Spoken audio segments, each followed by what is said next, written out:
Hi, how are you? I'm good. Okay. Well, my real name is Sean.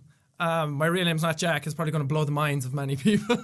You're going to get a ton of questions now asking why I call myself Jack, but we'll get to that.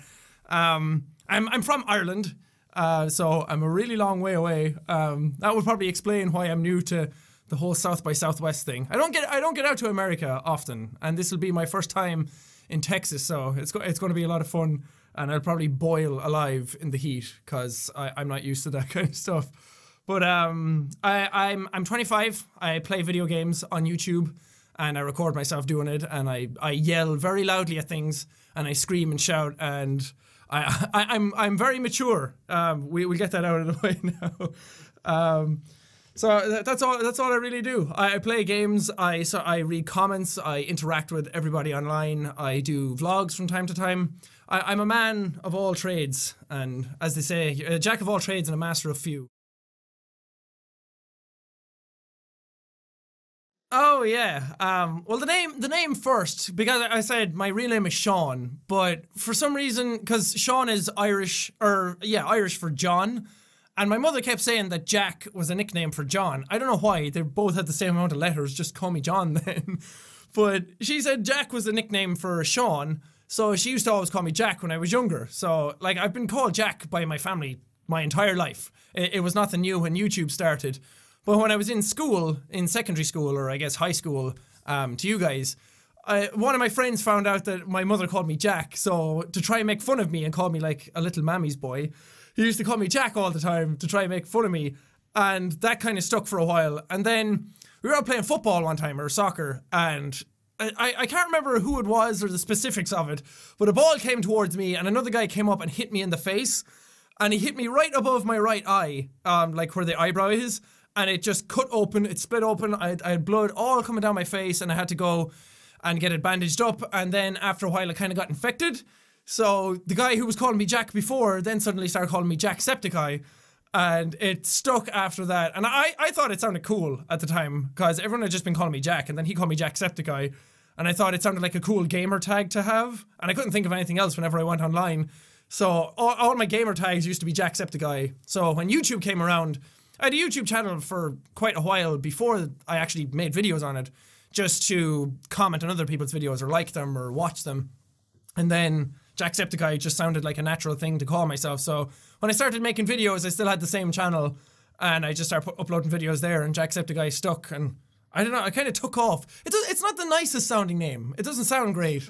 It sounds very disgusting to a lot of people, and everyone would wonder why it took off to what it is, but I don't know, it's unique and nobody else had it, so that was one of the main reasons I did it. And the I then, God, I wish I had one near me. I usually have like 15 of them all around my chair when I'm recording, and now there's none here, god damn it. But the I was a thing that, I don't know, some guy came to me one time and he said, I really like your videos. I didn't even have 1,000 subscribers at this point. And he said, I really like your videos, I'd love to make, or I made a logo for you. And he made the actual logo that you still see on YouTube now. And he made like the little eye in the tank, because he thought like an infected eye in like a little beaker tank or a scientific tank. And then people saw that on Tumblr, on Twitter, Instagram, whatever. People just started making fan art on DeviantArt as well. And it grew into its own thing. Like, that's one of the reasons I like it, because I had nothing got to do with the name, I had nothing got to do with the logo, I had nothing got to do with the little mascot. So everybody else kind of took it upon themselves to make it this big grand thing that it is now. And then everyone was asking for plushies of it, so I decided to get them made. And now he became his own little character. He's a little Septiceye Sam, as I dubbed him. So I don't know, I like alliteration for names, so Septiceye Sam sounded good. So that's all it was really. People drew him like a sidekick to me, and he used to follow me around. And then PewDiePie made his game recently, and he was a sidekick following me around in that as well, shooting lasers out of its eyes. So it just made the most sense to actually give it a name and give it a character. So everybody else made it. I didn't do anything. I'm not part of this channel.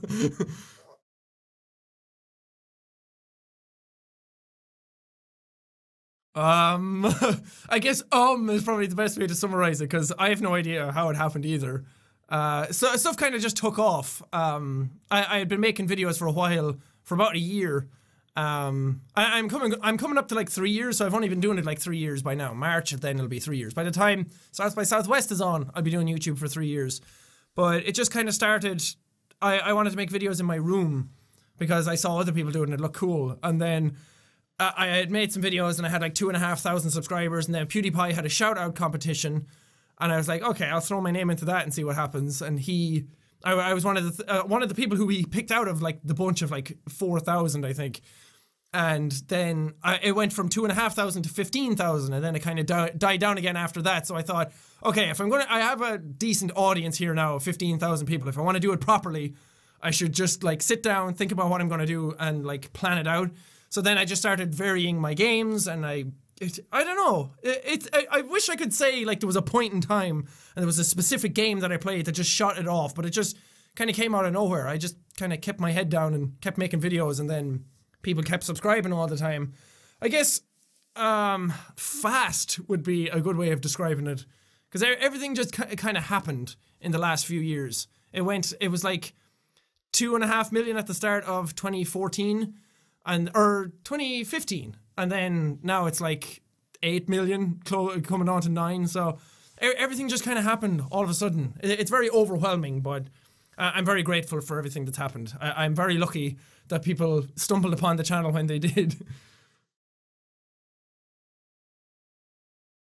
I don't know, right now, when I started my videos, it was people like Markiplier, who was like a big inspiration, and Felix, PewDiePie, because I would watch them do it, and at the time I didn't even know YouTube could be a job, or it could actually, like, you could get any sort of revenue out of it or anything. These guys just seemed to like have really good fun playing games, and I was always a game head anyway. I always played games and wasted all my time playing them. And I saw these other dudes do it, and they seemed like they were bringing people a lot of happiness and a lot of joy. So I thought, you know what, I want to do that. I feel like I could make people smile or laugh, or at least entertain them, or not let them feel lonely if they're at home alone with the internet. So try and like breach that gap and be a friend to them through the videos. And I don't know, I guess those two would be one of the bigger influences, Mark and Felix. These days, I still look up to those dudes, but it's really weird now because I became friends with them after a while. So now I go to conventions with them, I hang out with them, I play games with them all the time. They consider me one of their own, instead of me still being this little tiny fan of them, always looking up to them all the time. But people like the Game Grumps, I look up to a lot. And just, in general, anyone who kind of has a passion for what they do. Anyone who has that genuine, like, fiery passion deep down in them that just throws themselves at what they do and really love their craft. And like any sort of actors that really embrace the roles that they do in movies and they're really good at it. Anything like that you can find inspiration through. As far as YouTubers go, probably Mark, Felix, and the Game Grumps. But again, anyone who's just positive in what they do. Anyone who enjoys what they do as their job or their hobbies or anything. Because it always brushes off on you, and that's what I kind of try and do in my videos, that you be supportive and you be positive, and then that positivity will spread to other people and they'll spread it to somebody else. So anybody who just loves life, really.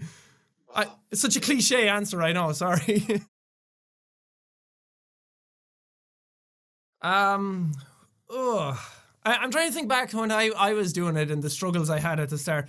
Mainly just that, to work hard and like never lose sight of what you're doing. Because when you start off doing YouTube, the market is so saturated now, and it was even very saturated when I had started to do it. But just to keep in mind that it takes a long time for anything to happen. As long as you work hard at it, you have a good mindset about it. Like, never go out there and try and be famous. Never go out there and try and be the next PewDiePie or compare yourself to anybody who's already made it. And I say that in air quotes. Because you'll only disappoint yourself then. You'll expect stuff to happen super fast, and then when it doesn't happen, you get very discouraged very quickly. So do it because you really love doing it, and play the games that you want to play, and do the stuff that you're good at. Or even if you don't want to play games, if you just want to do YouTube as a beauty guru or a vlogger or anything like that, do it because you feel like you have something to share, or that you have a passion for it, because it's that passion that will drive you through your hardest moments. Because it will really beat you down after a while if nothing happens. The internet can be an incredibly cruel place at times, and that will try and tear you down as well. And the world will always try and strip away your layers down to your very core. But I'm making it sound horrible. It's a great thing if you actually enjoy doing it, but just that there's a lot of hurdles to get over at the start. And if you keep that passion going, if you keep that desire to just keep pushing forward and improve and compare yourself to yourself, don't constantly compare yourself to people who are bigger or greater or already do it as a job, because they've likely been at it for a while. They've likely been doing it before they actually made it on YouTube as well. So just compare yourself to yourself and try and improve upon the stuff that other people are giving you feedback from. If people are being mean to you or not being nice, or they have some sort of negative feedback, take it and use it as part of your strength and work towards what you're going to do, because you'll start attracting people eventually who really like what you do and share similar interests. If you're doing it for money or fame, you likely pander to people in a certain way. And then you won't be creating the stuff that you want to create. So do the stuff you want to do, and then you'll attract people who like that stuff as well, and they'll be a lot more respectable of you, they'll be a lot more loyal to your content, and just be nice to people. If you're nice to people, they'll come back. A lot of YouTubers seem to forget that they take their audience for granted. They start out very small, they answer every comment, they appreciate every person who subscribes, and then they get like 5 million subscribers, and then they lose touch with their fan base. Which, if you keep in touch with your fan base, which I love doing, that's one of my favorite parts of doing the whole thing, is having people there watching you, because people have stopped me from being lonely by watching my content a lot, and they've really helped me out in a lot of ways. So interacting with them, and then they'll feel like they're worth something. They'll feel worthwhile. They'll feel not just like they're dollar signs to you or anything like that. And they'll come back and they'll watch your content and they'll be nice to you. So be nice. Just work hard. I always come down to like the 3 pillars of YouTube are interactivity, variety, and just, well, I guess niceness overall. But consistency is a big one as well. So variety, interactivity, and consistency. Those are like the 3 things that will get you through YouTube. Well, coming over to Texas for the first time, I've heard everything is very large over there. So I'm looking forward to that. I expect to see like giant cows everywhere and men going around in cowboy boots and cowboy hats all the time. You better not disappoint me, Texas.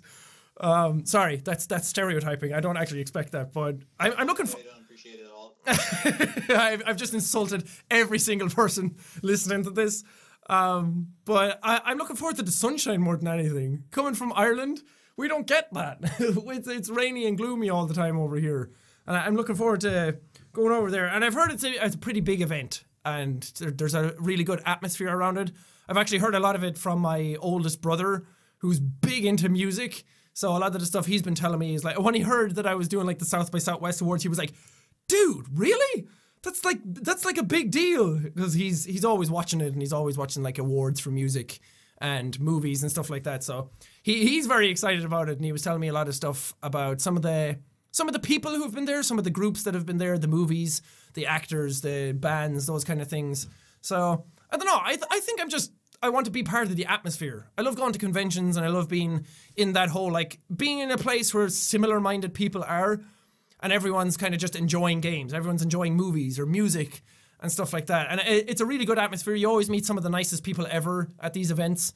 And I'm very much looking forward to actually being part of the awards show, because I've never done anything like that. So it's both terrifying, but it's also something that I'm looking forward to, like, taking on in my stride and trying to do it the best I can, trying to improve myself more than anything. And I'm looking forward to anybody who's going there to see me, because I'm not in Texas very often. So I'm usually in like Midwest or East or stuff like that. So I'm glad to be able to go to that part of the States and be there for the people who actually don't have to travel that far this time. Hey, it's me. I have legs. Look. I don't know. That's always my favorite part about doing these kinds of things, because you can do award shows, you can get accolades, you can receive awards, you can do all these great things, you can be in TV shows, but it's the people who support you all the time that really makes it worthwhile, because they're the ones who will be with you through thick and thin, and they'll support you no matter what. And it's always nice to see how much it means to them for you to actually show up and be there in person, because a lot of people, at least some of the people I've met at other conventions before, have always been very honest and very nice, and they've shared some very personal and deep things with you. And it's great to hear that you can be there for somebody who, even if it's just through silly videos of me screaming at video games and swearing at them all the time, but that you can actually like make them smile and you can connect with them a lot more. And they're, at the end of the day, they're all gamers at heart as well. So we can all sit down and it all boils down to we're all the exact same. And we all just enjoy some video games from now and then. And we all like to laugh and we all like to be happy. So I'm really pumped to meet people. Again, because I'm not in that part of the world very often. So I'm really glad that I can go there this time and hopefully spend as much time with them as I can, or at least meet them or wave at them. Anything at all. Yeah. I'll put on like my little white gloves as well.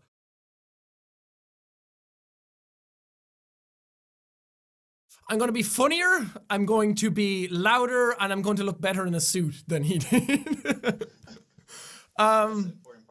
I don't know, me and Mark are good friends, so I'm not really there to one-up him. I just don't want to, I don't want to disappoint people either, because he set a very high bar. So I have to get out there and show a lot more energy and just be myself and get out there, and hopefully people will enjoy that. Hopefully there's enough people in the crowd who know who I am, because I remember when Mark was doing it, everyone in the crowd was just there for him. So he was conducting them and he was telling them to cheer and everything, and it's going to be very awkward if I can't do that. But no, I'm looking forward to it. Hopefully I can just settle my nerves and get over that side of stuff first, and hopefully just enjoy being there and not take it for granted and not let it zoom by, and take the opportunity for what it is.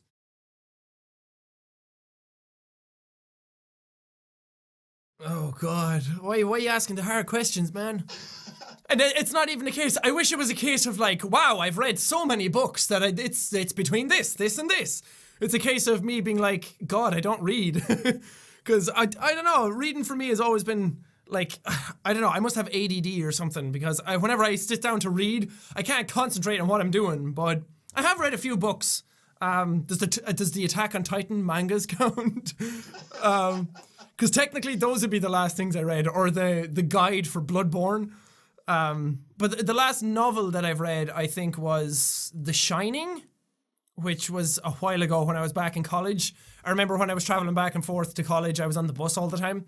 So I remember reading that back and forth, and it's such a good book. And just before that, I had read Shutter Island. So I can't remember which one I read last. It was between the two of them. I think it was The Shining, which is like, I don't read a lot of books, but I know good books when I read them, and that was a really good book. What's your favorite book, Esteban? What's the last book you read?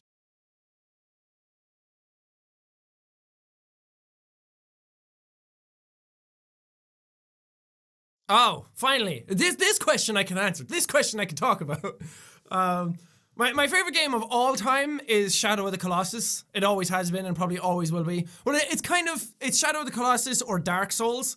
I think Shadow of the Colossus more because at the time when it came out, I was like 16 when it came out, and it really, I just went into GameStop one time and I hadn't heard nothing about the game because I didn't have internet or anything back then. And I picked up the case and it looked like a little dude fighting giant monsters. And that really appealed to me, and I went home and I played it and I fell in love. I played it like start to finish without stopping. And I think that because of like the time it was and the experience it gave me, it'll always be my favorite game ever. Versus Dark Souls. Dark Souls then is a very close second, a very, very close second. And I actually want to go play Dark Souls after this now because I'm talking about it. But for now, one of my new favorite games is Undertale, which came out in September last year. And that game just floored me. Because it kind of came out of nowhere. There was a Kickstarter for it. Some people were talking about it. A lot of people were hyped for it. Because the guy who was making it had done some mods for older games, very old school games. And he was part of the Homestuck series and he makes his own music and everything. So people had high expectations for him. And then he came out of nowhere with this game that I had heard nothing about until it actually came out. And the internet went nuts over it.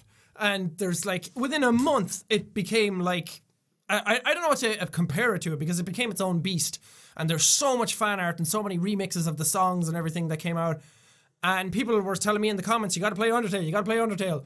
So I gave it a shot and I sat down and I played it, and it was one of those games where it's very crude to look at and it's very basic, like visuals and graphics and everything. So people wrote it off very quickly on my channel.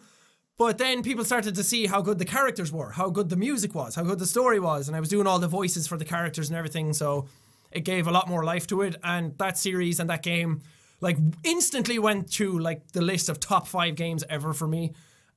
Which is crazy because a lot of the games that come out these days, they're good, but they're not like greatest of all time kind of good. So, and for a game that's so simple and so simplistic looking, I don't know, it really, really impressed me. So I guess my top 5 games ever are like Shadow of the Colossus, Dark Souls, Final Fantasy IX, Metal Gear Solid 3, and Undertale, I think. Yeah, we'll go with those before I change my mind. Okay, now there's a debate going on in my head. Do I actually try and think of something, or do I make something up to make me sound cool? I'm half Badger. We'll talk about that. I'm secretly Spider-Man. I'm Batman. I'm all the superheroes. No, God, what? Because I'm very open and honest in all my videos, and I've probably talked about everything. But I can like wiggle my ears. I can spread my toes. I can play the drums pretty damn well. I haven't played them in years though. God. If you guys have a drum kit at South by Southwest, I am all over that. I jam out in that. We're gonna have to work on getting you your own stage. Yeah, we can play like Rock Band or something. God, what is something cool about me? I'm the most boring person ever in real life. I can climb trees well. Oh, Lucky Charms, of course. As the Irishman, I have to say Lucky Charms. Oh, here's me Lucky Charms. Give me them marshmallows. Which is funny because you can't buy Lucky Charms over here, despite how Irish they are. It's like there's regulations against them because there's too much sugar in them. My favorite cereal, God, probably something boring. Cheerios. We'll go with Cheerios. I like Cheerios. I have fond memories of Cheerios.